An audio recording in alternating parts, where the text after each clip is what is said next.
Bonjour à tous. Merci d'être venus pour cet atelier sur la santé mentale.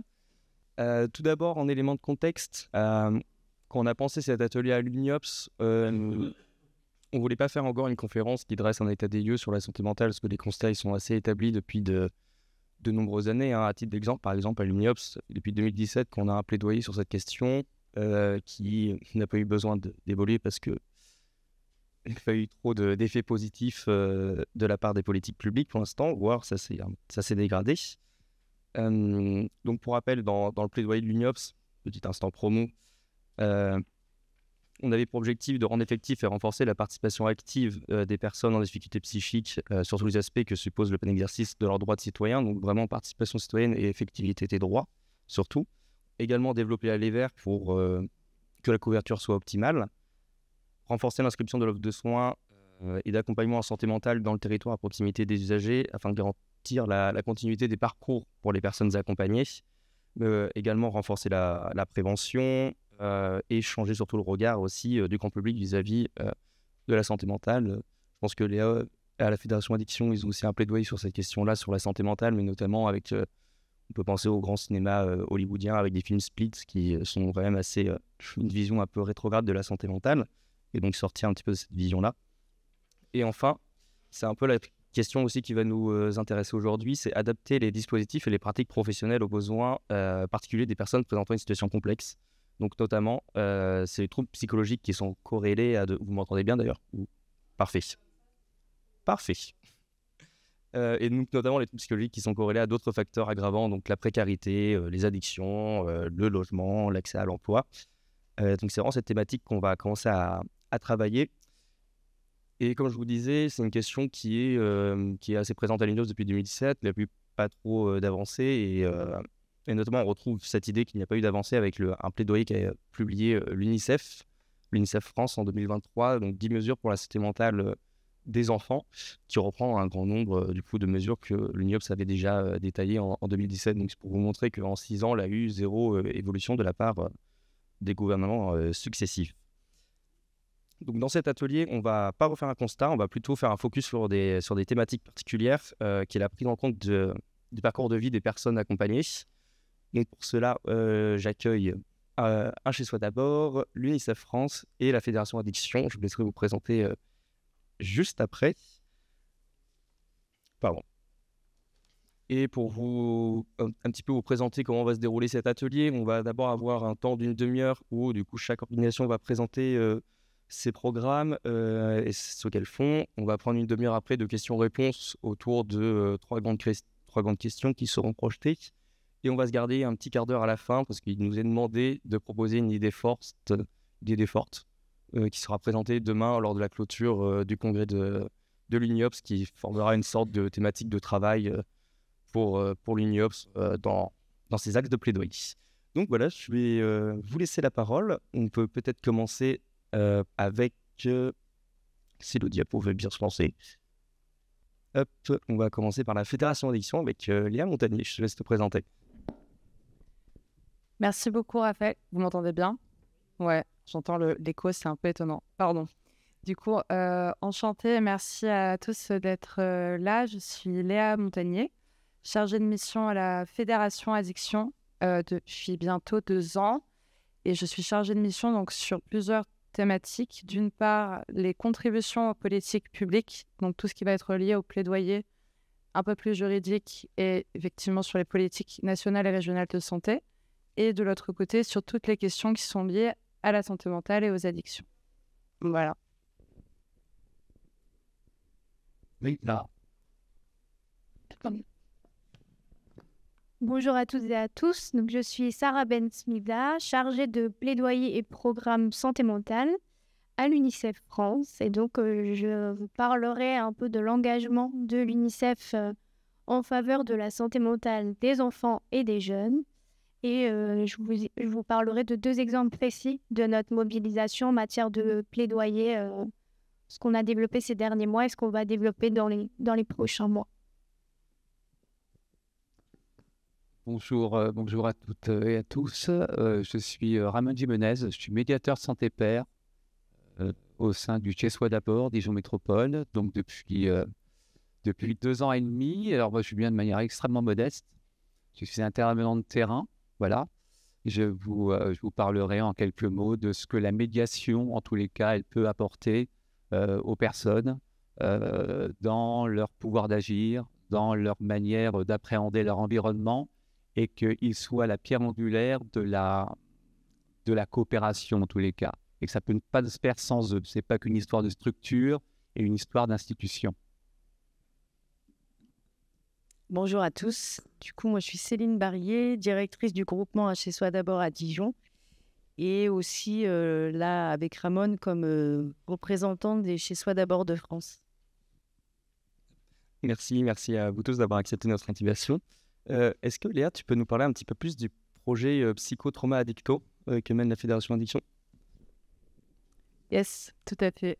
Du coup, effectivement, je suis invitée ici notamment pour parler du projet Psychotrauma Addicto, qui est porté par la Fédération Addiction au niveau national, qui est, comme son nom l'indique, un projet qui porte sur les psychotraumas et l'addiction, et qui vise en fait, qui a à terme, a évidemment pour but de permettre aux personnes concernées de mieux vivre, mieux être accompagnées, mais qui du coup remonte un petit peu plus haut, un cran au-dessus, et qui se focalise vraiment sur la coopération et le décloisonnement des pratiques entre professionnels de la santé mentale spécialisés dans le trouble du stress post-traumatique, avec des centres qui s'appellent les CRP, Centre régional du psychotraumatisme, et les XAPA et les CARUD, qui sont, peut-être pour ceux qui ne connaissent pas, les centres d'accompagnement et de soins par rapport aux addictions, tout simplement.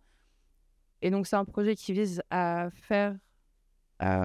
créer les conditions de la rencontre entre les professionnels et puis leur permettre, du coup, sur plusieurs mois, même plusieurs années, de développer des outils donc définis par eux, vraiment designés, entre guillemets, autour de leurs besoins, pour qu'après, ce soit ensuite diffusé auprès de tous les professionnels français qui se sont intéressés.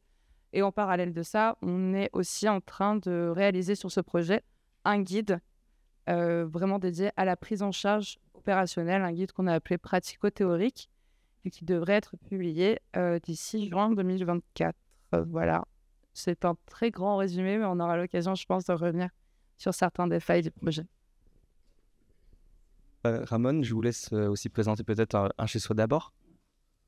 Donc, les programmes Chez Soi d'abord sont issus d'une phase expérimentale qui a été menée pendant 2 ans et qui ont permis de mettre en place des dispositifs médico-sociaux, mais qui sont vraiment bâtis sur du sens et les meilleures pratiques possibles pour atteindre les missions. Et donc, les premiers programmes sont à l'attention des personnes en rue depuis de nombreuses années qui souffrent de pathologies mentales sévères. Le programme est bâti sur la restauration du droit fondamental dont on a parlé ce matin, sur l'accès à un logement rapide, ordinaire, et après un programme d'accompagnement pluridisciplinaire.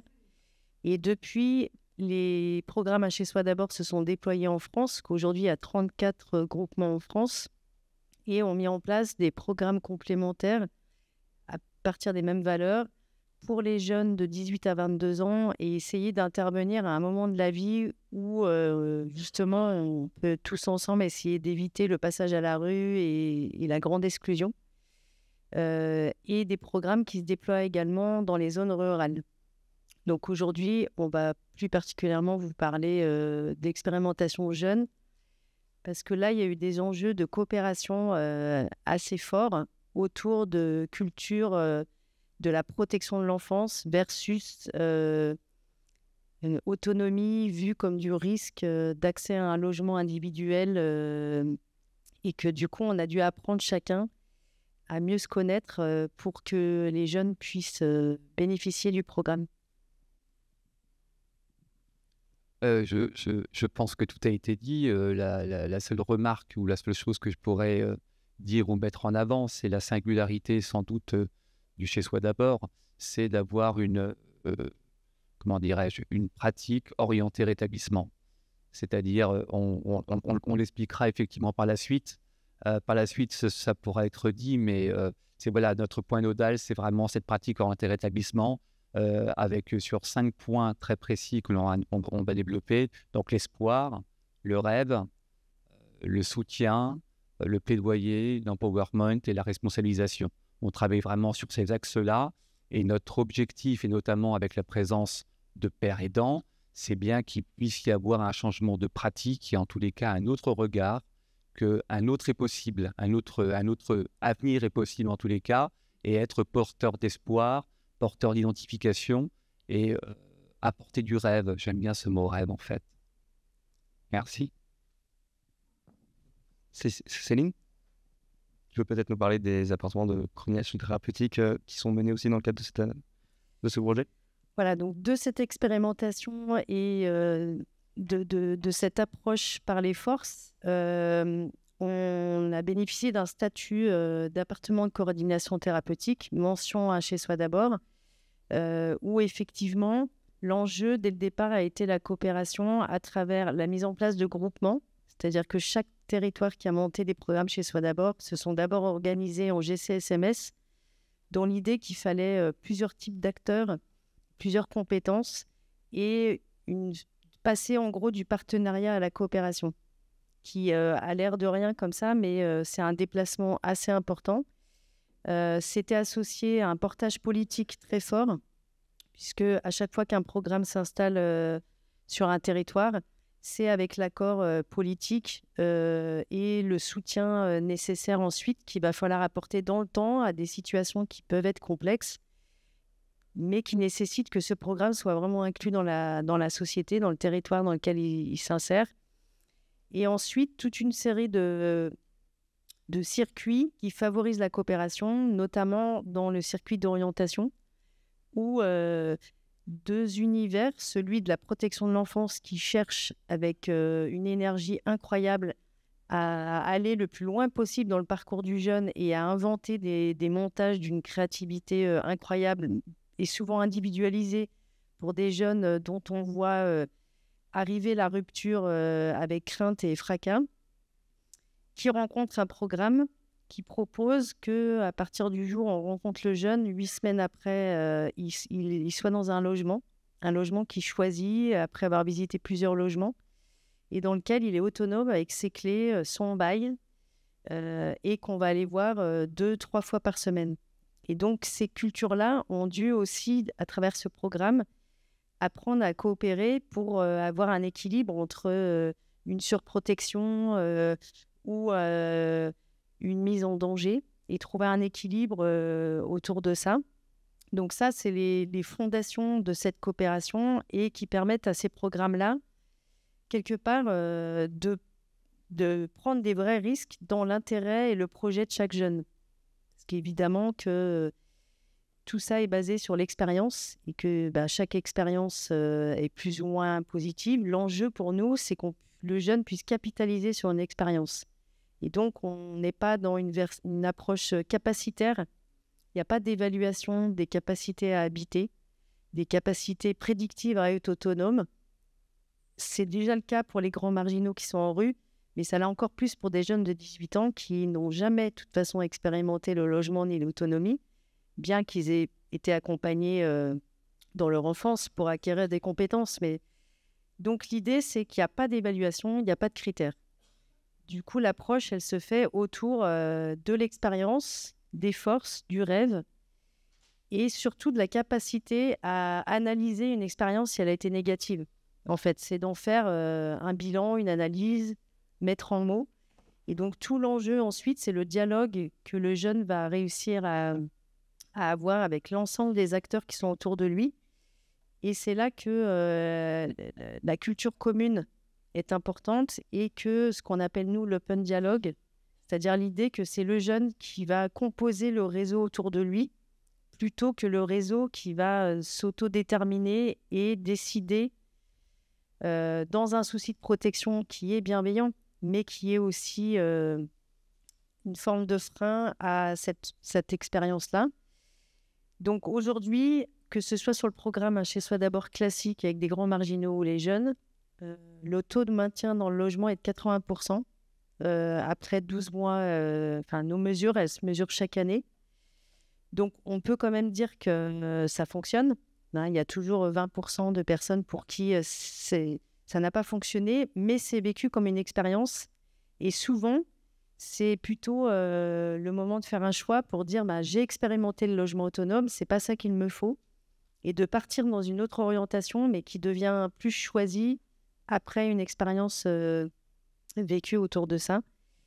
Et du coup, toute cette pratique a nécessité beaucoup de formation et notamment l'inclusion des pères aidants au cœur des programmes, puisque nous, c'est indiqué dans le décret fondateur des ACT chez soi d'abord, la liste des métiers obligatoires qui doit composer une équipe. Le premier nom, ce sont les pères aidants. Alors que c'est un métier qui n'est pas reconnu, qui n'a pas de code ROM, qui n'a pas encore qui est en train d'émerger. Et du coup, je te laisse, Ramon, préciser tout ça. En quelques mots, donc la pérédance, elle repose sur une notion d'entraide avec des personnes qui ont vécu un parcours que je dirais à peu près similaire. Pour ça, tout à l'heure, je vous parlais d'identification, ou en tous les cas, faire part de sa propre expérience. Et lorsqu'on parle tout à l'heure d'expérience, il faut le nuancer avec le savoir expérientiel. Le savoir expérientiel n'est pas une juxtaposition d'expérience, c'est une manière d'avoir ingurgité en tous les cas de l'expérience, c'est une manière de l'avoir digérée, c'est une manière d'avoir pris du recul. Et à partir de ce moment-là, on peut se permettre de transmettre quelque chose. La pérédance est assez ancienne, hein. On connaît en France la pérédance depuis le XVIIIe siècle. On sait que ça peut effectivement fonctionner dans certaines situations. Les études nous démontrent qu'effectivement, il y a notamment dans l'accès aux soins, il y a quelque chose qui peut fonctionner dans cet accompagnement-là. Sachant que moi, dans ma fonction, j'ai repéré 4 choses qui, moi, me semblaient effectivement intéressantes.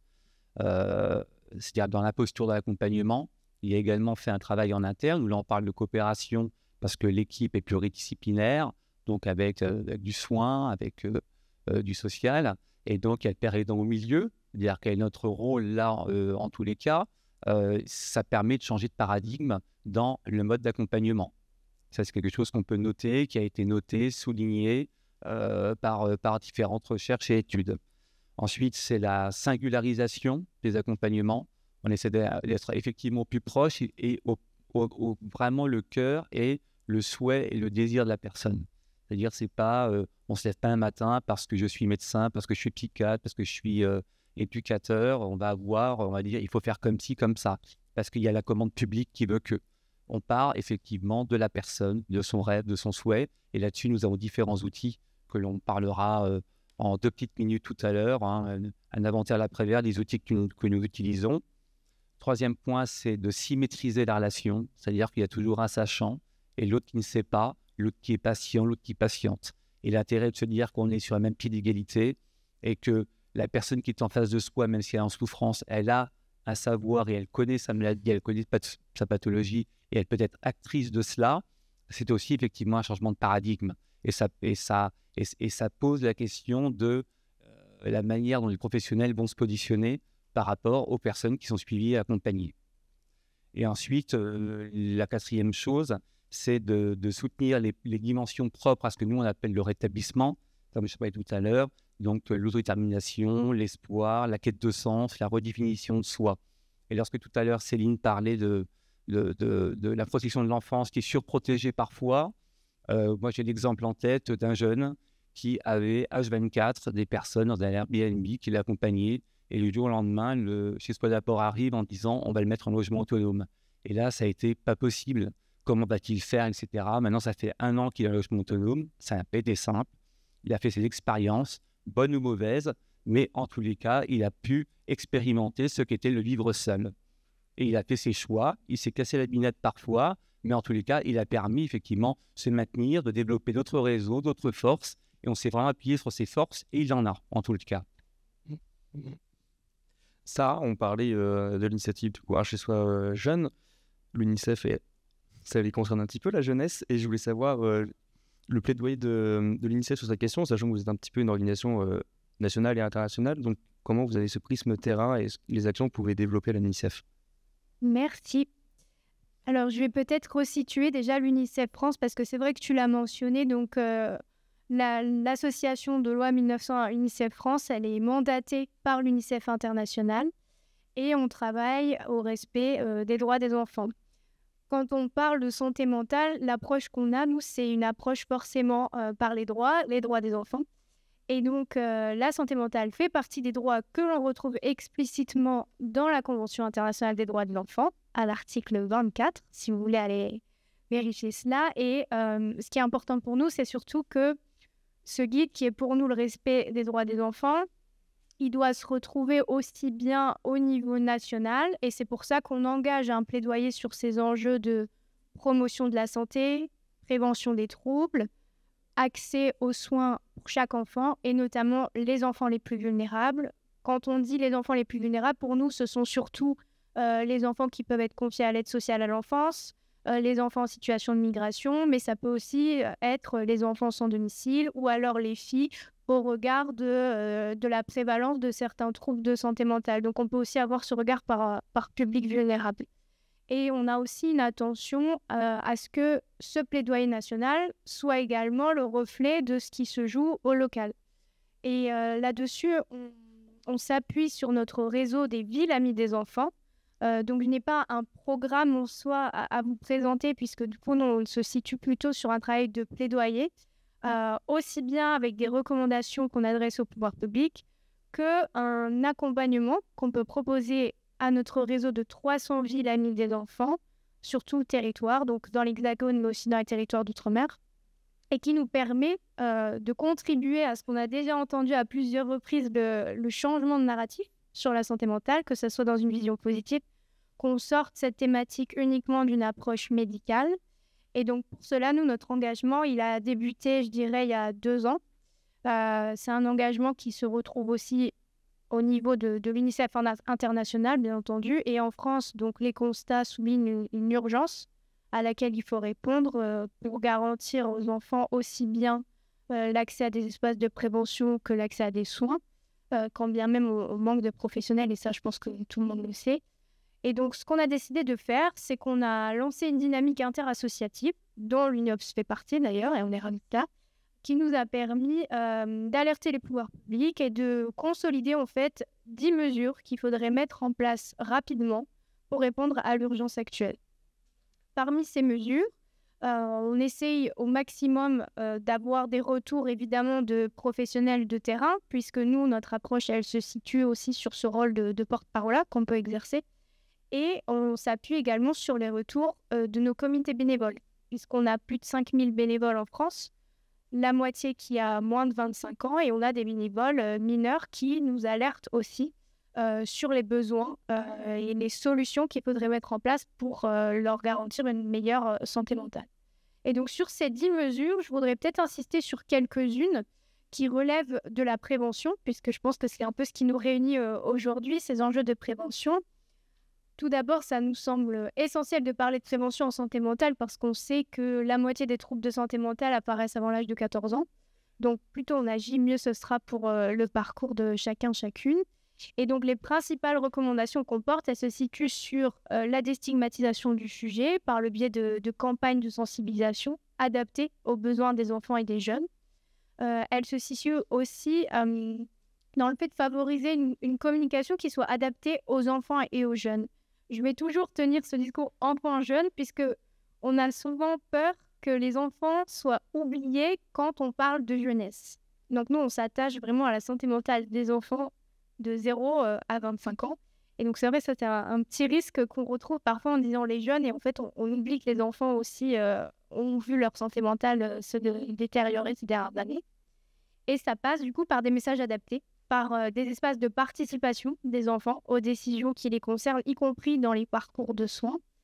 C'est aussi des recommandations qu'on porte sur la coordination des acteurs et des actrices, et je pense qu'on en reparlera.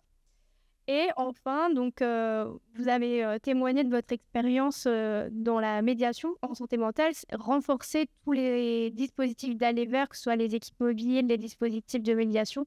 C'est aussi un élément qui nous semble essentiel aujourd'hui pour renforcer cette santé mentale des enfants et des jeunes. Et un dernier point que je voudrais que je voudrais partager, mais je serai tout à fait disponible pour rentrer plus en détail après. C'est l'engagement des villes qui nous semble essentiel aussi dans leur rôle de coordination des actions qu'ils peuvent mettre en place aussi bien au local que pour renforcer les plaidoyers qu'on peut porter au niveau national. Et donc, dans cette dynamique, nous, on a notre réseau des villes amies enfants qui va publier dans les prochains mois le manifeste, donc le manifeste des villes amies des enfants en faveur de la santé mentale. Et donc, c'est là-dessus qu'on se concentrera dans les prochains mois. Et c'est comme ça qu'on contribue à notre échelle à faire entendre des recommandations qui soient les plus en phase avec ce qui se passe sur le terrain et qui soient aussi les plus adaptées à ce que les pouvoirs publics peuvent mettre en place de façon urgente. Donc voilà, je m'arrête là et je suis disponible pour approfondir un peu. Oui, on va commencer à ouvrir la discussion avec vous, qu'on commence à prendre des questions venant de la salle. Et pour recadrer aussi un petit peu, et c'est pour ça qu'on nous a tous sollicités aujourd'hui, c'est qu'on souhaitait mettre un petit peu en avant cette coopération entre les acteurs, cette dimension de prévention et ce regard un petit peu jeunesse qu'on va prendre un petit peu vers la fin. Et c'est sur ce point-là que je voulais vous interroger, c'est pourquoi la coopération entre différents acteurs est vraiment un élément clé de la prévention et de la prise en charge de la santé mentale en France. Et peut-être que Sarah, du coup, tu peux prolonger sur... je sais que c'est une initiative assez récente, parce qu'il me semble que le premier COPIL, c'est tenu là, il n'y a pas très longtemps, c'est sur le réseau des villes amies des enfants. Et qu'est-ce que ça implique en fait pour les villes de s'engager pour la santé mentale des enfants et comment elles peuvent le faire concrètement? Oui, effectivement, on a lancé donc notre cycle d'ateliers le 28 mars dernier, donc c'est tout récent. Et donc, c'est un cycle d'ateliers qui nous permet aussi bien de partager de la connaissance sur la thématique de la santé mentale des enfants et des jeunes et d'échanger davantage avec les villes, en lien aussi avec le réseau des villes santé de l'OMS, pour qu'on ait un maximum de villes qui, à leur échelle, puissent, par exemple, contribuer à des événements de déstigmatisation dans le cadre des semaines d'information sur la santé mentale. Ça nous semble être un temps fort au niveau national qui peut être investi par les villes, mais qui peuvent aussi, à leur échelle, sur des enjeux plutôt de gouvernance, là, constituer ou investir davantage les conseils locaux de santé mentale. Pour nous, ce sont des espaces très importants sur cette coordination des acteurs où on peut avoir aussi bien les enfants, les proches, les bénéficiaires de soins, et les autres structures, je veux dire, qui peuvent participer à la prévention et à la promotion de la santé. Et donc ça, ce sont des exemples aussi qu'on peut retrouver dans ce que les villes partagent. C'est qu'en fait, elles peuvent agir sur certains enjeux qui vont créer des conditions favorables pour la santé mentale des enfants et des jeunes. Parce que souvent, on nous dit qu'il n'y a pas de professionnels au niveau local, et on le sait. Mais du coup, comment, à notre échelle de collectivité, on peut créer un environnement favorable en ayant des leviers d'action sur l'environnement. Donc, quand on dit environnement, c'est réduction de la pollution. C'est aussi favoriser l'accès à des structures comme le logement ou alors l'accueil du jeune enfant qui sécurise en fait tout cet environnement dans lequel l'enfant va évoluer. C'est aussi un dialogue qu'on peut engager avec les écoles pour mettre en place davantage d'ateliers ou de temps de déstigmatisation sur la santé mentale. C'est aussi favoriser un environnement avec davantage d'espaces verts qui contribuent aussi à un espace de sécurité et aussi à une mobilité pour les enfants et les jeunes et leurs proches. Donc vraiment, il y a plusieurs exemples précis qui peuvent relever des compétences des collectivités et qui participent à cet écosystème favorable en matière de prévention des troubles, aussi bien pour les enfants que pour leurs proches. Là, c'était plus sur la dimension des pouvoirs publics, mais Léa, peut-être que tu peux nous parler de comment les professionnels en fait, de santé travaillent ensemble, notamment sur le lien addicto-santé mentale, et comment ça a été peut-être perçu par les professionnels, et comment vous, à la Fédération Addiction, vous travaillez sur cette thématique. Oui, tout à fait, merci. Quelque chose que j'ai oublié de préciser tout à l'heure, c'est la Fédération Addiction, qu'est-ce que c'est? Ça peut être utile pour les personnes qui ne sauraient pas au cas où. La Fédération Addiction, c'est donc le premier réseau français d'addictologie qui réunit du coup environ 80%, un petit peu plus, des professionnels de l'addictologie en France, entités, personnes morales, pardon, donc associations, structures, réseaux et personnes physiques. Donc, tous ces adhérents-là, en fait, par région, élisent ensuite des représentants qui siègent au conseil d'administration, qui est chargé notamment des grandes décisions stratégiques. Je pense que vous connaissez un petit peu comment ça marche, les conseils d'administration. Et nous, au niveau des salariés de l'équipe, on est donc basé à Paris et on est environ 25 maintenant. Et chacun organisé donc par pôle et à la fois sur des thématiques de progression de pratiques professionnelles, sur des questions de plaidoyer et sur les questions d'expérimentation. Et donc, j'arrive à tout ça parce qu'en fait, effectivement, la question de la coopération, c'est quelque chose qui est au cœur, qu'on a toujours mis à la Fédération Addiction dans nos projets et qu'on souhaite encore plus impulser. Effectivement, comme c'était dit tout à l'heure, passer vraiment au-delà du partenariat, mais vraiment de la coopération, de la rencontre et de la réflexion autour de solutions communes. Et ce projet Psychotraumadicto, il avait vraiment, et il a toujours cette vocation-là, même si, comme je le disais, il y a effectivement toute cette question du guide pratico-théorique qui va être là pour justement permettre une progression des pratiques au niveau individuel, d'avoir ce côté très outil de terrain. Mais de l'autre côté, ce côté expérimentation, justement, le but, c'était de décloisonner et même décloisonner physiquement. C'est-à-dire de faire se rencontrer en présentiel à plusieurs reprises des professionnels du psychotrauma, des professionnels des addictions, qui est à la fois de l'échange de savoir, donc de la formation croisée, par exemple, parce qu'en fait, à chaque fois, c'était les professionnels des 3 sites pilotes qui sont du coup partie du projet dans 3 régions différentes. C'était les professionnels qui discutaient entre eux et décidaient des actions qui étaient nécessaires en mettant sur la table leurs besoins de manière transverse, mais aussi de manière très locale, finalement. Donc, à la fois de l'échange de savoir, mais aussi des stages d'observation, par exemple, pour aller vraiment voir comment se structure le travail et les missions de chacun. Et ensuite, la création d'outils communs ça peut être des modules de formation, ça a été des outils cartographiques, des annuaires, en fait, de contact. L'intérêt ici, c'est qu'il y a vraiment eu, pour répondre à ta question, Ravel, c'est qu'il y a vraiment eu ce travail de rencontre, d'échange, de discussion, parfois, alors je ne vais pas dire houleuse, c'est pas ça non plus, mais en tout cas vraiment de confrontation des points de vue, de découverte qu'en fait, il y avait besoin d'établir ne serait-ce qu'un langage commun pour pouvoir créer des choses ensemble. Et donc, que ça demande parfois de revenir vraiment à des bases très, très, très, très bases qui sont, on se rencontre 1 fois, 2 fois, on parle de nos enjeux, on parle de nos savoirs mutuels, on parle des choses qu'on ne connaît pas forcément. Par exemple, on se rend compte que le terme réduction des risques dans le milieu de l'addiction, ce n'est pas la même chose que dans le champ de la santé mentale. Et les deux, en fait, ont des éclairages différents qui se complètent.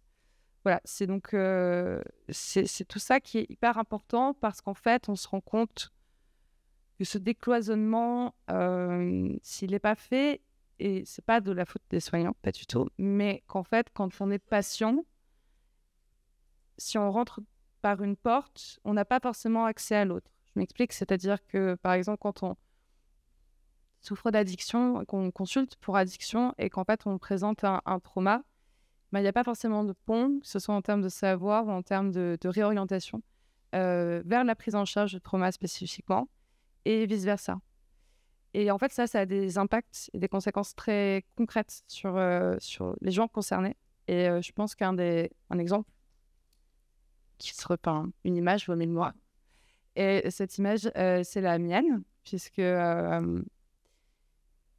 ça a un sens ici. Je suis moi-même ancienne cocaïnomane, entre autres. J'étais polytoxicomane, mais voilà. J'étais surtout sur la coke. Et en parallèle de ça, il faut savoir que j'ai été diagnostiquée d'un trouble de la personnalité borderline qui s'est développé dans mon enfance suite à des traumas complexes. Donc, j'ai été diagnostiquée de ce trouble-là en allant voir un psychiatre qui n'était pas spécialisé sur la question des addictions, à qui j'ai parlé de ma consommation de cocaïne à l'époque.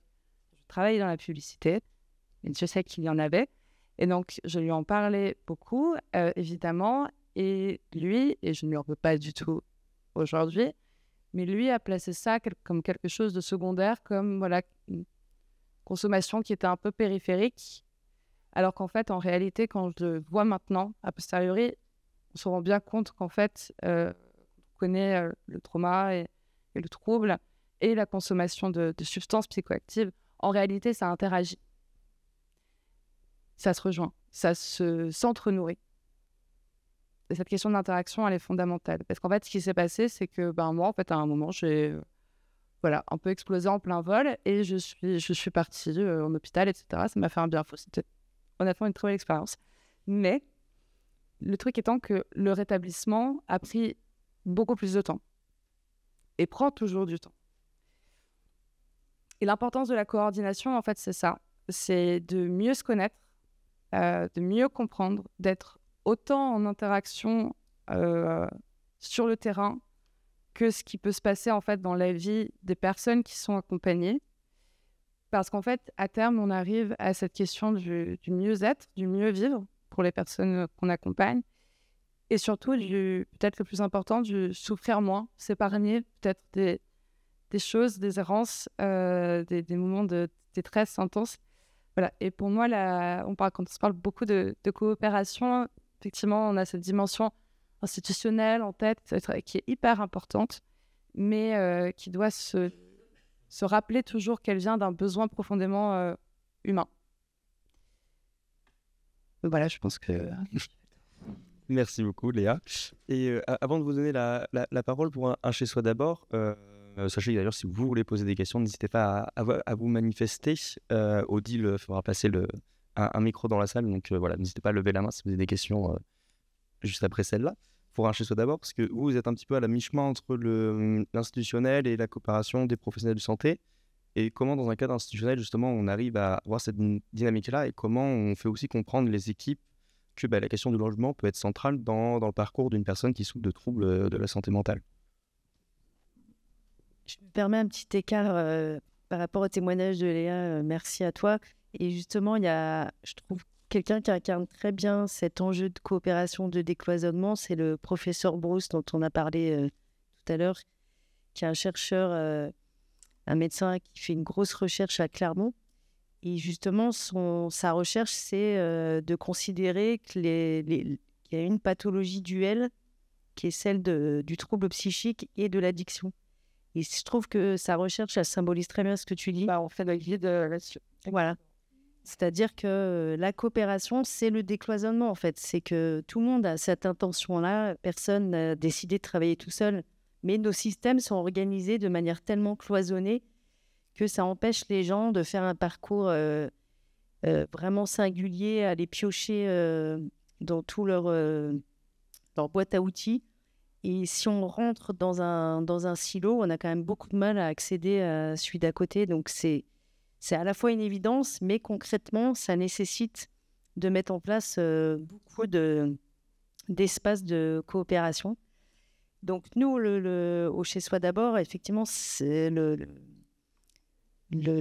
l'entrée en matière, c'est vraiment la restauration d'un droit fondamental, celui du logement.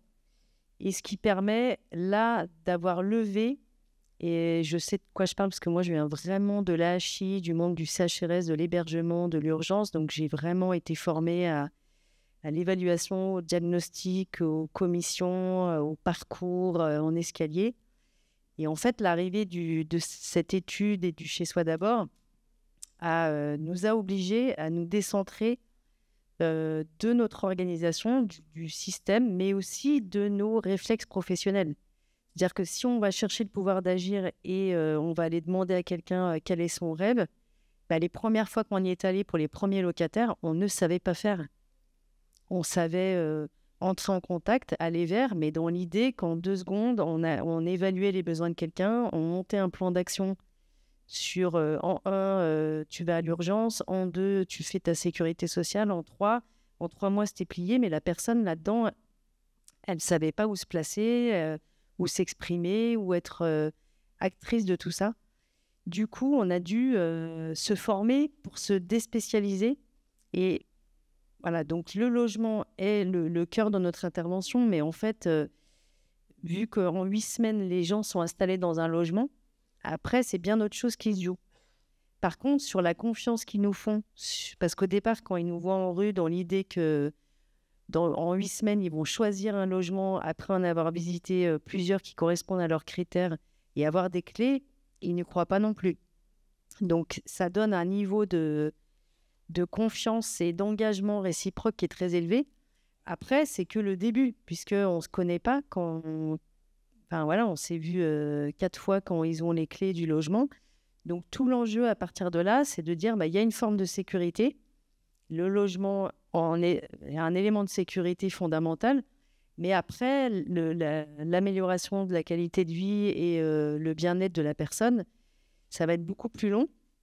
Et donc, pour ça, la question de la multiréférence a été aussi mise en œuvre dans cette idée de décloisonner aussi. C'est-à-dire que si on veut se déspécialiser et aller à la rencontre de quelqu'un, il fallait trouver un système pour qu'on se présente en tant qu'accompagnant chez soi d'abord et pas tout de suite comme un professionnel avec un métier, une étiquette, parce que des deux côtés, on a des projections. Le professionnel travailleur social, il a son système de pensée, l'infirmier, il a son système... et du coup, la personne, elle a l'habitude aussi d'avoir croisé des travailleurs sociaux, des infirmiers, des médecins. Et donc, elle aussi, elle a une posture très adaptée en fonction du public. Donc, l'idée, c'était en fait de faire équipe autour de pères aidants qui nous ont appris aussi à changer notre discours et ensuite à se présenter sous la compétence professionnelle quand la personne le demandait. C'est-à-dire c'est d'abord des rencontres en multiréférence, en binôme, et ensuite, la spécialité du métier, elle arrive au moment où la personne, elle dit j'aurais besoin d'un infirmier pour tel problème de soins, etc. Tiens, un tel est infirmier. Voilà, donc ça nous a obligés à beaucoup de déconstruction et de formation. Et c'est là aussi que on a mis en place de nombreuses sessions de formation sur vraiment des sujets très variés, dont celui des addictions et de la réduction des risques. Mais à chaque session de formation, il y a des places pour tous les locataires qui le souhaitent. Parce que l'idée, c'est que si nous, on monte en compétences, mais qu'on ne leur a pas donné cette possibilité, si ce sujet-là les intéressait, d'acquérir ces mêmes compétences, on reste toujours dans cette posture finalement de supériorité. Ce n'est pas le bon mot, parce que ce n'est pas comme ça qu'on se positionne, mais on a toujours un coup d'avance, du coup, sur le discours, la pensée, et de nombreuses formations maintenant, sont du coup co-animées par le témoignage des locataires qui viennent tous parce que un des sujets proposés les intéresse. Donc, c'est cette forme d'horizontalité aussi qu'on cherche à mettre en place, qui n'est pas un projet... L'idée, c'est pas... c'est souvent un terme qui a fait peur sur, du coup, tout le monde décide tout le monde fait tout, etc. C'est un système complexe à mettre en place qui est très inspiré de la sociocratie, mais dans l'idée qu'à plusieurs, on prend des meilleures décisions et que si on veut respecter les décisions des personnes qu'on accompagne, il faut que nous-mêmes, on soit dans un mécanisme où les équipes qui accompagnent aient suffisamment d'autorisation pour prendre des décisions sur le terrain sans le recours à la hiérarchie, ou en tout cas que le risque soit accompagné. Et là, on retrouve tous les étages que je vous avais présentés au départ, au sein de l'équipe, au sein de la direction, mais aussi de la gouvernance, des politiques, des financeurs. D'où l'intérêt de la coopération pour faire ce chemin avec les gens. Oui, tu as commencé à pointer une autre question qui est la place des personnes accompagnées, mais je voulais d'abord savoir si dans la salle, vous avez déjà des premières interrogations, des remarques peut-être à nous partager. Ah, oui, j'en ai une.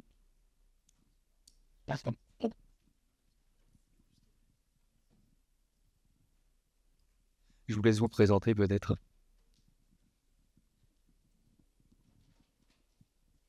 Bonjour, Jean-Luc Corsial, je suis directeur de l'association Riposte dans le secteur du Gard rhodanien, donc le Gard, au nord du Gard. Et je dirige aussi un CARUD, donc un centre d'accueil d'accompagnement à la réduction des risques d'usagers de drogue. Donc ma question directement à la personne qui a explicité un peu les choses, juste pour poser la question, quelle est la clé de la réussite d'une saine coopération entre ces acteurs de la santé mentale et les acteurs de la dicto, sachant que chacun se renvoie gentiment la balle et que rares sont les personnes qui sont orientées, qui soient que sous, j'allais dire, une problématique d'addicto ou que des problématiques de santé mentale, sachant qu'une fois qu'on a dit santé mentale, le spectre est assez large. Les personnes venant aussi par ailleurs de la rue ou de choix de vie générant aussi un certain nombre de troubles, et que sur le terrain, la problématique est double, c'est-à-dire que vous évoquiez à juste titre que l'objectif, c'est que les personnes concernées aillent mieux, mais j'allais dire les professionnels aussi, parce que les professionnels accompagnant des personnes avec ces situations, ces problématiques duelles, sont dans un désarroi total, parce que, pour faire court, entre un CMP et les urgences addicto, chacun se renvoie la balle. Il y en a un qui viendra une fois qu'il sera apaisé, voilà, pour les autres, quand il n'y aura plus d'addiction. Et qu'on est face à des situations, qui sont aussi des problématiques institutionnelles, qui ont aussi en interne des manques de ressources, des manques de professionnels, ça c'est très clairement. Et pour la pub, on est adhérent de la FEDI. Voilà. Donc c'est plus la question est autour, est-ce qu'il y a des clés de réussite un peu ou des exemples qui montrent qu'à un moment donné, cette coopération, elle peut aller, sachant qu'actuellement, le discours est qu'on n'y arrive pas, d'une certaine manière. Carrément. Mais déjà, merci beaucoup pour cette question/intervention. Je vais essayer, j'ai pensé plein de choses, vous parliez, donc je vais essayer de répondre à tout. De rien oublier moi surtout. Oui, effectivement, sur le fait de se renvoyer la balle, tout à fait. C'est aussi pour ça que ce projet-là, il a été engagé, notamment parce que même quand on a commencé l'expérimentation avec les sites pilotes, par exemple, où donc du coup, il y a dans chaque site 3 centres addicto et un centre spécialisé psychotraumatisme, pour le coup. Et par exemple, on s'est rendu compte que les professionnels du CRP, comme on les appelle, eux avaient également cette conviction, en tout cas cette croyance, je ne sais pas comment est-ce qu'on peut l'appeler, mais parce qu'aussi, ils ont travaillé comme ça depuis toujours, on ne peut pas accompagner une personne toxicomane tant qu'elle n'est pas sevrée.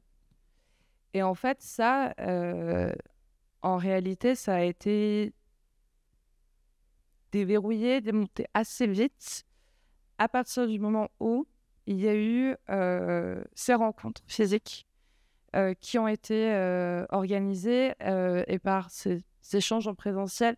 J'entends surtout ces formations croisées qui ont eu lieu de manière spontanée dans les 3 sites où justement à la fois il y avait cette espèce de partage de connaissances, de savoir, très pratiquement, et en même temps des temps d'échange et de rencontres et de discussions où ça a permis aussi de confronter parfois certaines réalités, certains préjugés, parce qu'on grandit, on vit dans... Alors, c'est un accueil énorme, ce que je veux dire, mais on vit dans une société qui dépeint d'une certaine manière les personnes avec troubles de la santé mentale, et puis les toxicomanes, et puis voilà. Et donc, quand on n'est pas spécialisé sur les sujets ou qu'on n'est pas concerné, faire ce travail de déconstruction, de questionnement, parfois il est compliqué et pas inné. Et justement, effectivement, la santé mentale, un autre point qui c'est effectivement un sujet qui est très large. C'est pour ça que le projet ça est vraiment centré sur les psychotraumatismes, donc le stress post-traumatique, simple ou complexe, même si en fait, en soi, il cache ça aussi, en réalité, c'est extrêmement large. Et ça peut concerner autant des personnes qui viennent de la rue que des personnes qui travaillent dans l'agence de publicité et qui ont l'air insérées en gros guillemets, entre gros guillemets, bien sous tout rapport. Voilà. Donc ça aussi, c'est extrêmement large. Si jamais ça vous intéresse, de manière générale, la Fédération Addiction a déjà sorti un guide qui s'appelle « Troubles psychiatriques et addiction », qui est disponible sur notre site. Déjà, qui est plus côté science et médicale. Voilà. Et enfin, du coup, je vais essayer de faire plus court, mais pour répondre vraiment à votre question sur les clés de réussite, en fait, ce projet, j'appelais à la coordination tout à l'heure. En réalité, la rencontre, la discussion, en fait, ça demande du temps, ça demande de l'argent. Et ça, on en manque cruellement en France, notamment. Pas que, mais quand même. Et on a bien conscience, en fait, que c'est pas juste en disant « rencontrez-vous », quoi, que ça marche. Et donc, de fait, effectivement, dans l'absolu, dans le meilleur des mondes, les conditions clés de succès, c'est vraiment de se prendre un temps de rencontres, d'échanges, une journée, 2 journées, 3 journées, de formation, de stages aussi croisés. Ça a pas mal marché d'aller observer comment ça fonctionne chez les uns, chez les autres. Mais dans la mesure où ça, c'est pas possible tout le temps et c'est pas possible dès demain, le but de ce projet Psychotrauma Addicto, c'est aussi de pouvoir capitaliser de cette expérience, de pouvoir ensuite le partager. En fait, sur cette question de la mise en réseau et des bonnes pratiques, entre guillemets, en tout cas des trucs qui ont marché, de la mise en réseau entre structures addicto et structures santé mentale, mais qui en réalité peuvent s'appliquer un petit peu à tout, on compte s'appuyer sur les évaluations qu'on a faites et sur la manière dont on a vécu le projet pour en faire un espèce de mini-guide, en fait, qui, pareil, on communiquera dessus via la newsletter de la Fédération Addiction. Donc, vous pouvez vous abonner si ça vous intéresse dans les mois à venir. Voilà, on aimerait bien faire un espèce de petit livret un peu sur la forme. Et puis, et ça, je pense que c'est très important. Et à la Fédé, on essaye de plus en plus de mettre la lumière dessus sur la communication et la déclinaison des supports. C'est-à-dire de ne pas faire uniquement un guide à destination des professionnels de l'addicto, point barre, mais de penser le guide de manière pratique, plus pédagogique. Alors, je ne vais pas dire ludique parce que ce n'est pas non plus un cahier de coloriage, mais quand même que chacun puisse s'en saisir et de pouvoir le diffuser aussi au-delà, que ce soit justement à des professionnels urgentistes, dans des CMP, auprès des professionnels libéraux, pour un peu prendre le bâton de pèlerin, on va dire, évangéliser un peu les foules, parce qu'il y a cette nécessité-là. Et je pense qu'en tant qu'institution, on a aussi cet intérêt-là, que via des partenariats, via des coopérations à des niveaux plus macro, de pouvoir faire redescendre aussi les savoirs qui seront nécessaires après sur le terrain pour créer des coopérations plus facilement à mettre en œuvre. Je suis un peu perdue sur la fin. Voilà, désolée, j'ai beaucoup parlé. Maintenant, je vais fermer ma grande bouche. Mais j'espère que j'ai répondu à vos questions. C'est très intéressant, Léa, merci beaucoup. Est-ce que vous avez d'autres interrogations à nous soumettre? Tu veux répondre? Ouais, vas-y. Ouais. Concernant, donc, au chez soi, on pratique pas mal des immersions, en fait, c'est-à-dire des équipes d'autres structures viennent nous voir pendant 2 jours pour voir un petit peu comment on travaille. Donc là, c'est tout l'intérêt, effectivement, qu'on puisse se connaître, qu'il y ait un partage de connaissances, en tous les cas, de voir comment chacun travaille. Chacun fantasme beaucoup sur comment l'autre effectivement peut travailler. Moi, je trouve ça vraiment une très chouette idée, en tous les cas, qu'il puisse y avoir cette immersion avec des personnes qui viennent, qui voient la réalité, la complexité, ça permet de décloisonner, etc. Et également, moi, le décloisonnement, ce que j'ai pu noter, notamment par rapport aux jeunes, c'est que c'est eux qui me poussent au décloisonnement. C'est-à-dire qu'ils ont moins de difficultés à passer du CMP au CARUD, au XAPA, et ils vivent leur vie et ils se posent moins de questions, des questions que moi je me pose effectivement parce que je représente une institution où tout est en silo, où tout est compliqué, etc. Ils se posent moins cette question-là. Et ils sont effectivement beaucoup, quand on les rend acteurs et qu'on passe cette espèce de porte qui parfois leur est effectivement difficile, ils arrivent à mettre en place eux-mêmes des coopérations assez facilement, sans trop se prendre la tête et sans avoir des enjeux effectivement de réunion pour mieux se connaître, pour mieux se renifler, etc. quoi. Le thème renifler, il était tombé à point nommé. Merci beaucoup. Et tant qu'on y est sur la promotion, échange de contacts, vous avez une feuille à la sortie de la salle où vous pouvez laisser vos contacts si vous voulez être recontacté par les intervenants ou laisser une trace aussi de votre passage. Céline, tu avais commencé à aborder la question des personnes accompagnées qui rentrent quelque part aussi dans cette perspective de coopération. Parce que c'est bien de travailler entre les acteurs, mais c'est mieux aussi d'avoir une représentation des personnes accompagnées. Et peut-être que tu peux développer l'axe que tu avais commencé à aborder. Et aussi du côté de la Fédération Addiction, comment on intègre les personnes accompagnées dans les dispositifs addicto et aussi de santé mentale.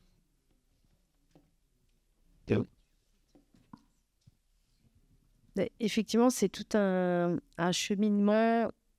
La première étape, c'est de donner accès à l'information sur les enjeux, les financements, les appels à projets, les politiques, afin que les personnes accompagnées se saisissent comme elles ont envie, au moment où elles ont envie. Mais la première étape qu'on essaie de déployer, c'est l'accès à l'information, le partage d'informations à travers des temps d'assemblée de locataires.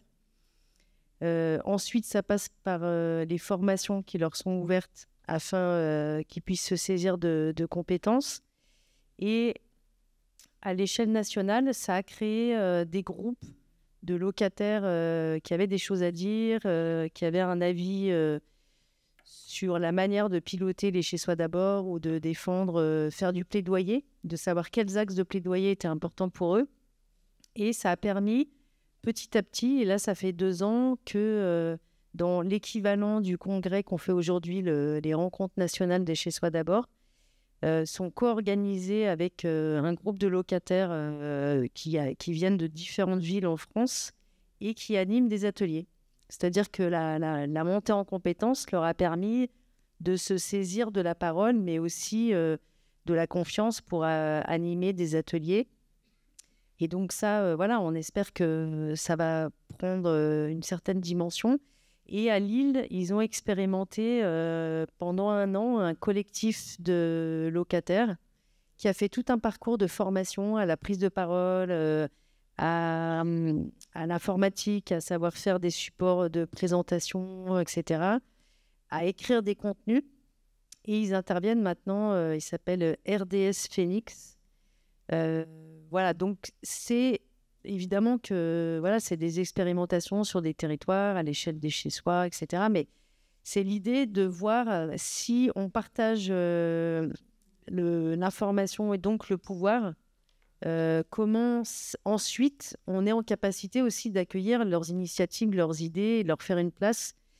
Donc dans l'association des chez-soi d'abord de France, on espère que ce groupe de locataires qui monte en compétences et qui co-anime maintenant les temps de rencontre puisse ensuite avoir le souhait d'être présenté dans le CA et l'association. Ce qui est complexe là-dedans, c'est de ne pas projeter des envies de représentation, d'associations, de collectifs de locataires, parce qu'il faut que ça vienne d'eux. Par contre, à l'inverse, c'est que s'il y a une demande, qu'on soit en capacité d'être cohérent et de faire une place à la hauteur de leurs attentes.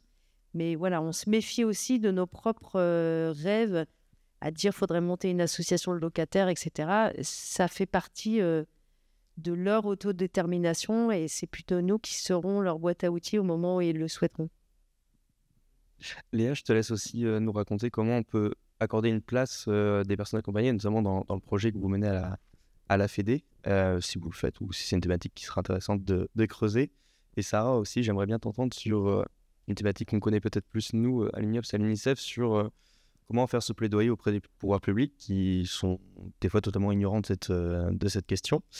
Et après, ce sera à vous aussi, si vous avez des questions sur cette thématique, n'hésitez pas déjà à me faire un signe de la main pendant qu'on écoute Léa et Sarah. Du coup, sur la place des personnes accompagnées, là. Ouais. D'accord.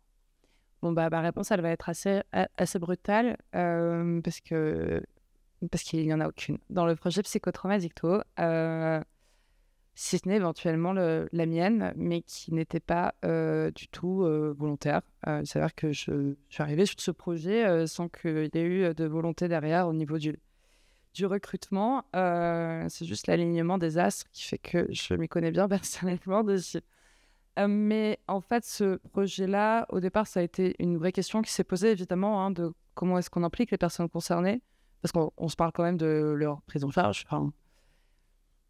Et in fine, comme je vous disais, comme on est remonté plusieurs crans plus haut, en fait, et que vraiment s'est posé la question de l'élaboration du langage commun, en fait, entre professionnels, a été décidé que pour l'instant, en tout cas à ce niveau-là de développement d'outils, les personnes accompagnées, en tout cas, viendraient dans un temps peut-être postérieur, Mais là, c'était vraiment effectivement un projet qui était plus centré sur des professionnels qui se rencontrent, qui se reniflent, pour les citer, qui se rencontrent et qui discutent ensemble en fait des enjeux, leurs enjeux communs et de comment ils peuvent y répondre. D'ailleurs, on a en fait un des sites pilotes qui, pour le coup, a développé des modules qui seront mis en ligne aussi à la fin du projet, mais des modules de formation, formation, en tout cas une forme de, je sais pas comment ça s'appelle, pédagogie thérapeutique, des trucs comme ça, à destination justement des patients suivis en XAPA. Voilà. Mais ça, c'est quelque chose où justement, c'est passé par eux. Et de l'autre côté, c'est ce guide pratico-théorique qui, à la fois, du coup, pose vraiment les bases des savoirs. Ça a vraiment ce côté scientifique, médical.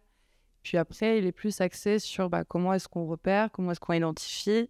Donc vraiment très échelle, quels sont les signaux, les symptômes, etc. Et ensuite, et à chaque fois construit sous forme de questions. Et après, vraiment, les situations, entre guillemets, majeures, qu'est-ce que je fais si je suis face à ci, face à ça, etc. Et donc, voilà, de manière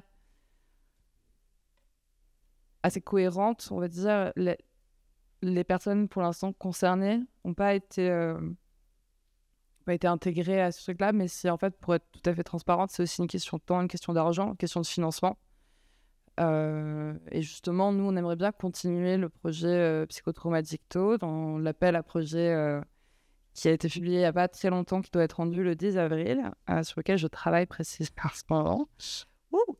Et donc, nous travaillons tous, je pense, en ce moment. Donc, voilà, et justement, qu'il y aurait une dimension plus de diffusion, de déclinaison, d'implémentation et d'intégration de plein de publics professionnels et non professionnels, mais en tout cas concernés, différents. Mais c'est une vraie question effectivement qui se pose. Après, c'est vrai que pour le coup, parce qu'il y a aussi une question de méthodologie, puis à la FEDI, il y a de plus en plus cette volonté d'impliquer les usagers.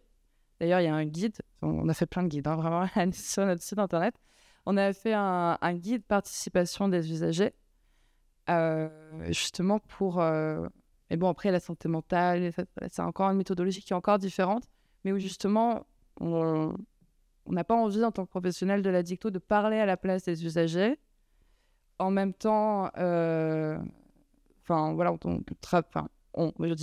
les professionnels travaillent sur le terrain, ils sont aussi face à une certaine forme de réalité, mais c'est pas la même exactement parce qu'il y a des savoirs expérientiels à valoriser et à insérer aussi dans les projets. C'est quelque chose qu'on essaye de faire de plus en plus, qui pareil n'est pas forcément inné, sur la base de méthodos, de recherche, de travaux qui ont été faits, de voir comment est-ce qu'à chaque fois on peut intégrer au moins un volet, avoir ne serait-ce qu'un retour aussi des outils qu'on élabore par rapport aux personnes directement prises en charge. Voilà, tout simplement.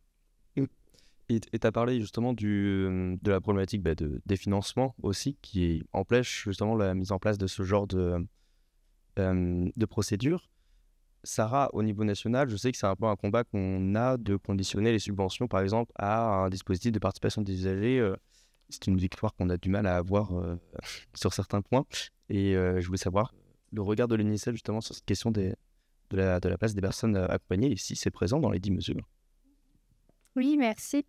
Alors, c'est vrai que la participation des enfants et des jeunes en termes de changement de politique publique, c'est toujours la nouveauté qu'on importe dans nos rendez-vous, que ce soit avec des interlocuteurs, interlocutrices au niveau national ou local. Mais en fait, c'est tout à fait faisable déjà, et il y a des méthodologies pour ça. C'est surtout aussi une condition finalement pour qu'on ait ce respect des droits de l'enfant. Et en fait, le droit à la participation, pour nous, c'est vraiment, pour les enfants et les jeunes, le droit d'être entendu sur les décisions qui les concernent. Donc, dans le domaine de la santé mentale, ça peut s'appliquer forcément par, vous avez mentionné, des groupes, des collectifs, des groupes de parole, de la consultation aussi. À notre échelle, à l'UNICEF, on a évidemment, pour chaque rapport, on a de la consultation des enfants et des jeunes sur nos sujets. Quand on a fait notre rapport sur la santé mentale des enfants sans domicile, on a par exemple travaillé avec le SAMU social de Paris. Quand on a travaillé sur les droits des enfants dans les territoires d'outre-mer. On avait des focus group dans plusieurs territoires. Donc, c'est vraiment un réflexe, je dirais, à acquérir à chaque niveau.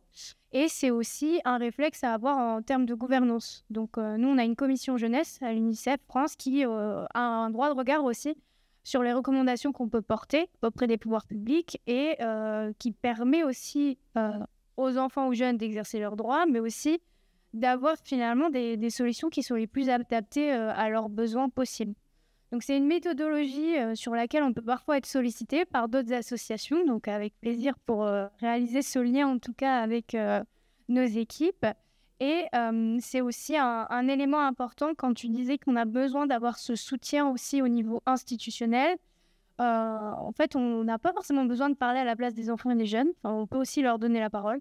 Ils et elles ont des idées très précises de comment se porte leur santé mentale, de quels sont leurs besoins.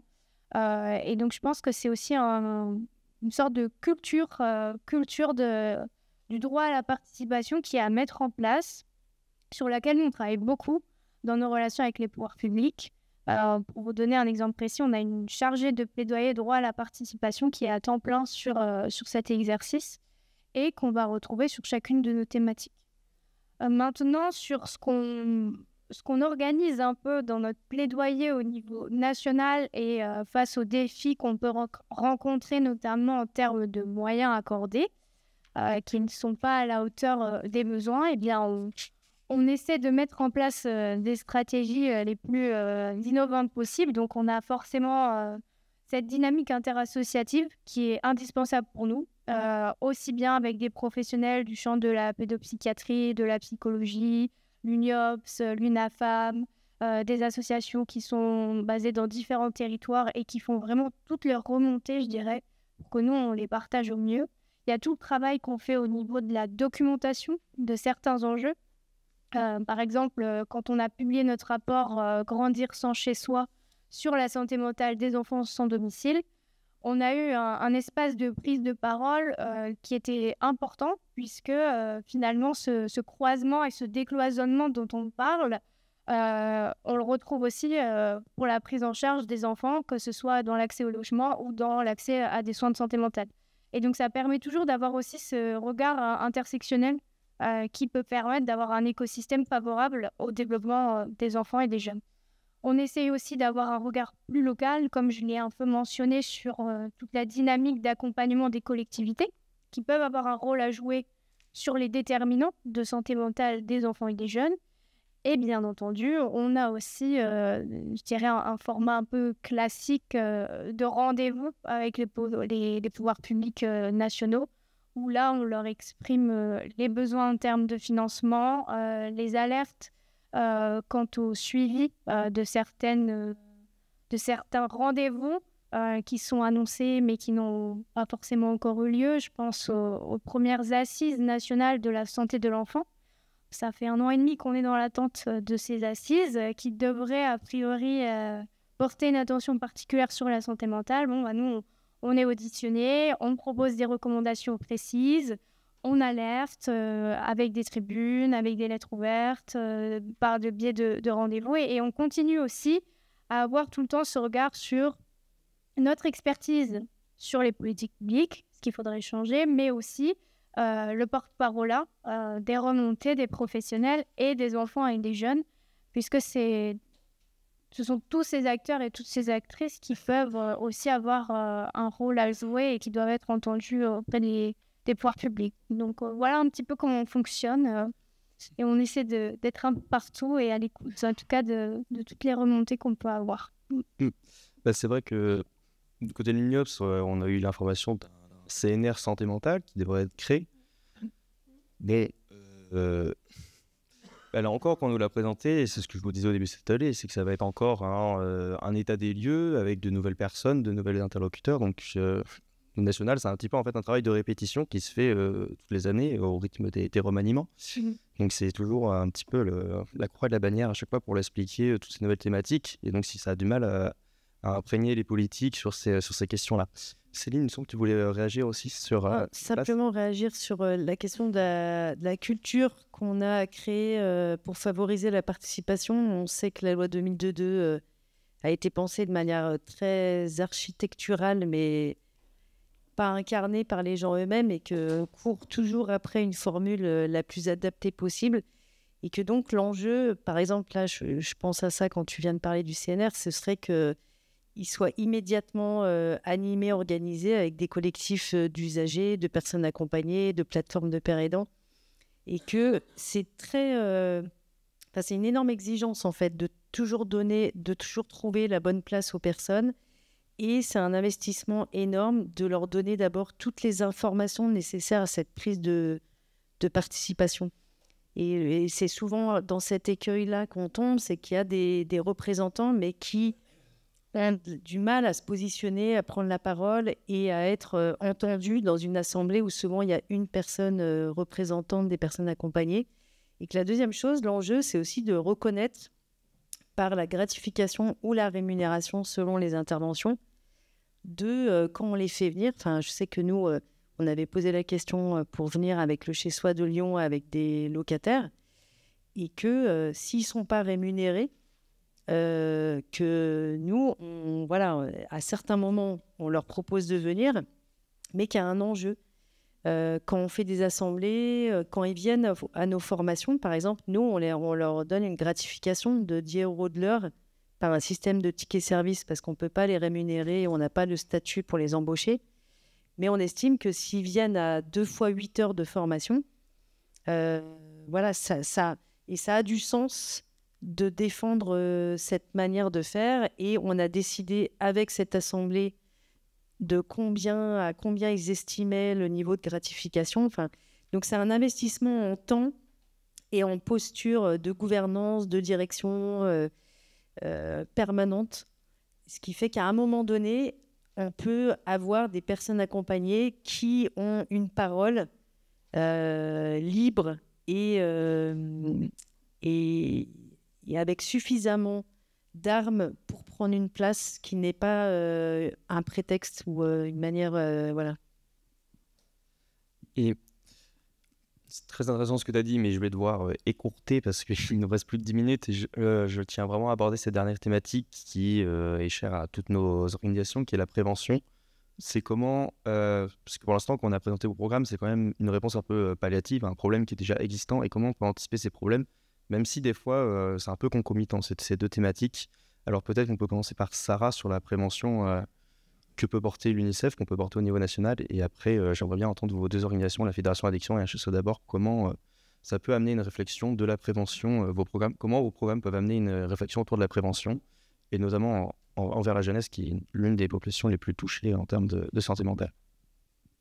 Alors, pour terminer sur un autre élément que je n'ai pas encore mentionné, je dirais que nous, notre levier d'action, il se situe aussi sur notre capacité à créer des outils de sensibilisation co-construits avec les enfants et les jeunes, toujours, dans la même dynamique qu'on adapte chacun de nos rapports de plaidoyer. Il y a toujours une version adaptée pour les enfants du rapport. Et dans l'idéal, on aimerait que ce soit le cas pour chaque décision de politique publique qui peut influencer leur vie quotidienne, que ce soit des lois ou des stratégies nationales. Et sur la création d'outils, sur la santé mentale, on a développé avec le Conseil UNICEF des jeunes des outils de sensibilisation sur la déstigmatisation, principalement. C'est là-dessus qu'on s'est mobilisé, et c'est passé par la création de jeux, la création de temps d'animation qu'on peut avoir dans des espaces comme le collège, le lycée, la création aussi d'un outil pour parler de santé mentale avec les tout-petits, qui s'intitule le Jardin du Dedans, donc qui est une histoire, un format de Kamishibai, donc une animation avec des visuels qui permettent d'aborder la question de la santé mentale un peu à tous les âges, et la création d'épisodes de podcasts, de live sur les réseaux sociaux, enfin vraiment essayer de multiplier les formats pour parler de santé mentale avec une vision positive, en continuant à nouveau à faire en sorte que ce soit des outils qui soient créés par les jeunes, pour les jeunes, et qui permettent à nouveau de montrer des exemples de comment on peut déstigmatiser et comment les pouvoirs publics peuvent aussi s'en saisir et les diffuser au maximum. Céline, comment chez Soi d'abord on peut penser une réflexion autour de la prévention ? Oui, je vais prendre la parole. La prévention ici, elle est faite pour éviter le passage à la rue. En fait, ce sont des personnes, ce sont des enfants qui ont, enfin des jeunes, des adolescents, jeunes adultes qui ont vécu l'aide sociale à l'enfance, pour certains, un nombre d'années extrêmement important. Ils arrivent, ils sont en sortie sèche, comme on dit. C'est pas un terme extrêmement beau, mais en tous les cas, il existe. Et ensuite, c'est pouvoir leur permettre d'avoir accès à un logement. Et le logement n'est que le prolégomène, il n'est que le début de quelque chose. Il est le début d'une inclusion dans la société, dans une inclusion citoyenne, avoir un emploi, avoir une formation. Ils en sont très éloignés. On les rencontre, ils sont globalement morcelés, en fait. Hein. Et, ils sont fragiles, ils sont sensibles, ils ont été en une hyper-protection. Demain, le monde adulte, c'est pas le monde des bisounours ou le monde de Bambi. Il faut qu'effectivement, qu'ils soient le plus armés possible. Et le chez-soi a toute sa place là, en l'occurrence, pour qu'il y ait un accompagnement adapté sur les forces du jeune. On met en place des plans, ce qu'on appelle le plan rebond, c'est-à-dire lorsqu'il y a des situations de crise, on peut toujours voir la crise comme étant quelque chose de tragique, mais en tous les cas, on peut voir la crise comme un moyen également de faire autrement et de pouvoir l'analyser, de pouvoir l'absorber, de se dire, tiens, qu'est-ce qui va m'alerter, comment je pourrais faire effectivement différemment. Ça peut être également un plan rétablissement, c'est-à-dire, voilà, j'ai des rêves, et j'insiste encore, hein, je suis le seul, des projets, et en l'occurrence, comment on peut accompagner vers ces projets-là, comment on peut, nous également aussi, ouvrir un réseau, même si le jeune a effectivement déjà des réseaux effectivement autour de lui, comment nous, on peut l'accompagner. Et c'est ça qui est intéressant, en fait, c'est de se dire que c'est pas peine perdue. Il ne va pas se taper 15 ans de rue avant qu'on se dise, tiens, ça fait 15 ans, il est alcoolodépendant, polytoxico, il vit à la rue et puis il n'a rien. Et c'est comment nous, en tous les cas, on vient là pour le soutenir. Moi, je n'ai pas la prétention de lui dicter son existence. J'ai simplement la modeste prétention de dire que je fais un bout de chemin avec lui. Et il me place où il veut. Derrière, sur le côté, il ne veut pas me voir, il ne me voit pas. On peut passer 2 heures, on passera 2 heures. Et en tous les cas, pour tenter, non pas de l'aiguiller, mais de lui montrer le champ des possibles. Et le champ des possibles, il y en a. Voilà. Et je pense que d'être dans ce moment-là, clé de la vie, entre 18 et 22 ans, où on peut être dans un espace d'ouverture, c'est là la meilleure des préventions. Et malheureusement, on ne peut pas venir à l'antériorité. Et sachant d'autant plus que nous sommes dans une logique de rétablissement, je répète, le rétablissement n'est pas la rémission, non pas des péchés, mais en tous les cas des symptômes. On n'est pas là comme... c'est pas le but du jeu, c'est je vis avec, j'ai une pathologie chronique, qu'est-ce que j'en fais? Comment je peux la dompter peut-être? Comment je peux mieux la connaître? Comment je peux faire avec? Et comment je peux avoir une vie satisfaisante en tous les cas? Et c'est ça qui, nous, en tous les cas, nous anime dans notre quotidien. Voilà. Et puis, dernier point par rapport à la discussion que nous avions au préalable, je m'étais fait une petite note où je m'étais dit, voilà, c'était juste une remarque, c'est qu'aujourd'hui, les professionnels pensent le décloisonnement, pensent comment on peut faire ensemble. Auparavant, il y avait l'autosupport qui existait, hein, c'est pas notamment avec la partie Fédération Addiction, hein, l'autosupport existe, l'autosupport est effectivement intéressant, et j'ai l'impression que parfois il est un petit peu mis de côté en disant que ça vient de professionnels qui se parlent entre eux. Alors, je ne jette la pierre à personne, hein. J'ai travaillé 15 ans dans le médico-social, j'ai été secrétaire général d'une structure d'association dite tutélaire et de représentation des familles, pour ne pas citer son nom, où en tous les cas, effectivement, il y avait un entre-soi, ce qui est très bien parfois, mais en tous les cas, il n'y avait pas d'ouverture auprès des 3000 personnes qui étaient sous mesure de protection, ou qui bénéficiaient, d'une mesure de protection. Et je pense que l'autosupport et faire confiance, je pense que c'est le maître mot en tous les cas. Et je ne peux pas te faire pleurer, je n'ai pas de violon avec moi. Léa, est-ce que tu veux réagir sur cette thématique de la prévention? Et n'hésitez pas dans la salle, on peut prendre encore quelques questions. Il nous reste 3 minutes. Ouais, du coup, je vais aller assez rapidement. Merci en tout cas, Sarah et Herman, sur ce point, sur lesquels je suis complètement d'accord avec vous, à la fois et en fait, je pense que du coup, je vais un petit peu synthétiser ça dans ce que je comptais dire, en fait, mais c'est que sur ce projet spécifiquement psychotraumadicto, je pense que c'est aussi une autre manière de faire de la prévention qui est en fait parce que nous, on n'est pas un organisme de santé publique pur et dur, on est une fédération de professionnels, donc on n'est pas là pour aller vers le grand public, mais c'est aussi un moyen de faire de la prévention, en fait, de faire en sorte que les pratiques collectives et individuelles progressent. Parce que du coup, ça permet de repérer plus vite, ça permet de prendre en charge plus vite et différemment. Et justement, cet entre-soi, d'en sortir, c'est hyper important, je pense, parce que effectivement, on est toujours sur des personnes qui ont en fait un parcours de vie où il y a plein de choses qui se croisent. Et en fait, de faire un projet, par exemple, qui est là, centré sur la pathologie duel, du trouble post-traumatique et de l'addiction, ne doit pas, ces savoirs-là ne doivent pas rester que auprès des professionnels de l'addiction et de la santé mentale, voire que du TSPT, comme on l'appelle. Mais justement, qu'il doit y avoir une pensée aussi un petit peu, plus au niveau institutionnel, de se dire comment est-ce qu'on fait pour aller diffuser ces savoirs-là à d'autres acteurs. Comment est-ce qu'on fait pour les faire repasser aussi justement auprès des personnes concernées et de manière un peu plus officielle que d'avoir une chargée de projet. Mais ça, effectivement, on a des projets à la Fédé où il y a certains qui ont très, très axé participation des usagers et puis d'autres moins. Et puis en fait, justement, c'est aussi une question de se dire comment est-ce qu'on réaligne après au fur et à mesure sur la base de ce qui a été fait, ce qui était bien, ce qui était peut-être un peu moins bien, ce qui a marché. Enfin ce truc de capitalisation des clés de réussite des projets, c'est aussi un truc qu'on applique à nous-mêmes.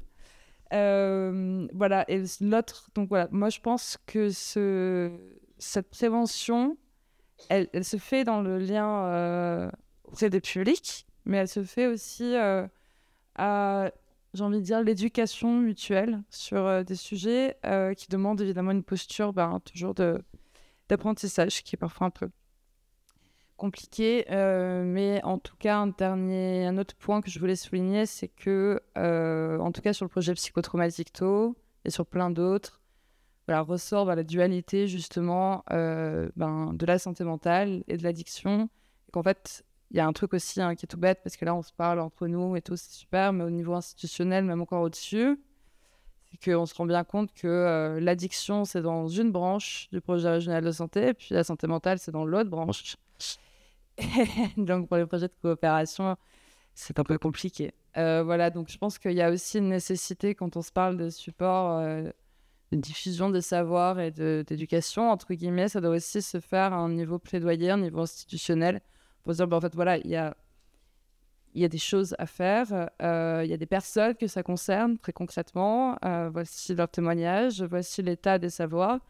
Aujourd'hui, il faut pouvoir penser aussi des politiques transverses, pour permettre ensuite de redescendre à un niveau plus territorial, plus concret, plus opérationnel. Enfin, je pense que de toute façon, c'est un peu le servant qui se parle avec eux.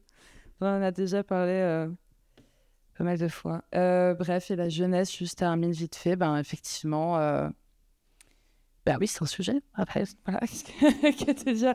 Oui, on va d'ailleurs, si jamais quelqu'un professionnel, d'une institution de la santé mentale, pour les jeunes, on avait des projets à la Fédé, c'est un peu bizarre si c'est nous qui l'apportons, mais justement de prévention en fait du trouble duel, ou comment est-ce qu'en fait effectivement la santé mentale des jeunes va de moins en moins bien, des jeunes j'entends, et des enfants à côté.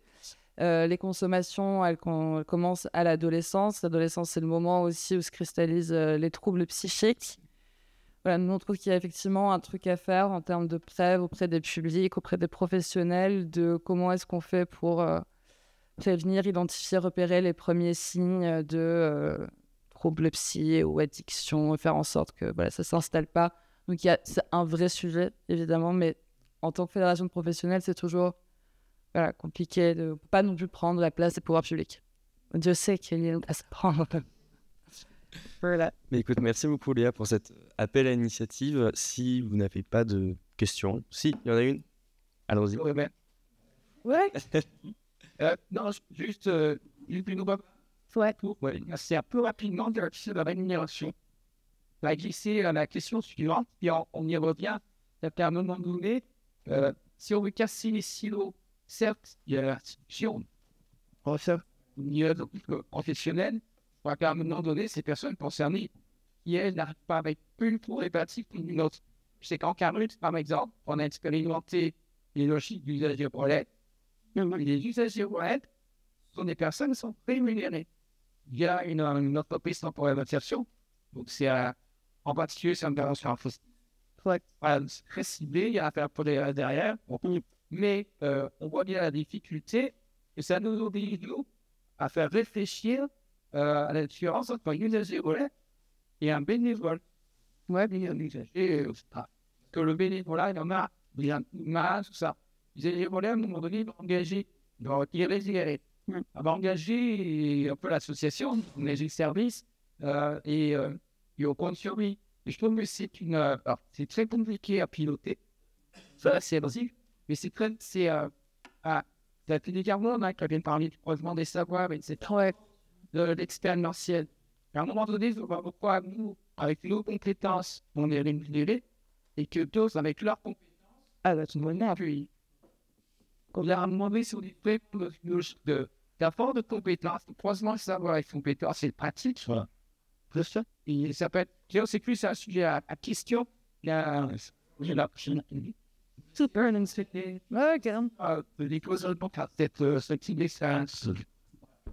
professionnalisation, enfin en tout cas la valorisation des savoirs, elle se passe aussi à travers la professionnalisation de mettre à niveau en fait, c'est-à-dire oui, on t'écoute, c'est super ce que tu dis, mais tu es un professionnel à part entière, comme je le suis. Oui. Et c'est une thématique aussi qui est abordée dans un autre atelier, notamment sur le bénévolat et sa transformation et les modèles associatifs. Donc je vous invite à revenir demain à 9h au centre des congrès pour suivre les autres ateliers. Il faut qu'on libère nos intervenants, donc je vous remercie beaucoup d'être venus pour cet atelier. Vous avez une fiche qui fait un récap des constats, c'est pour ça qu'on voulait vraiment faire un atelier sur les perspectives de coopération et vous présenter quelques initiatives. Donc merci beaucoup pour votre attention. Merci. Oui, moi aussi.